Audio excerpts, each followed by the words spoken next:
I'm not sure how many of y'all like chicken liver, but me growing up, chicken liver was always like a staple within the house. So whenever I go to the market, go shopping, I'll always make sure I grab a pack of chicken liver. Like my mom, she would always make chicken liver and onions all the time.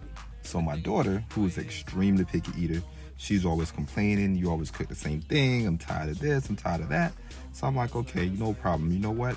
I'm gonna make some chicken liver. Normally I eat it by myself, but this time I'm like, let me bring you over to the dark side. So made the chicken liver, and when I was finished cooking it, I even gave her a piece to sample. After I gave it to her, she's like, "Oh yeah, it tastes good." So I went ahead and make a plate and gave it to her. She had the nerve to say, "Nah, I don't want it."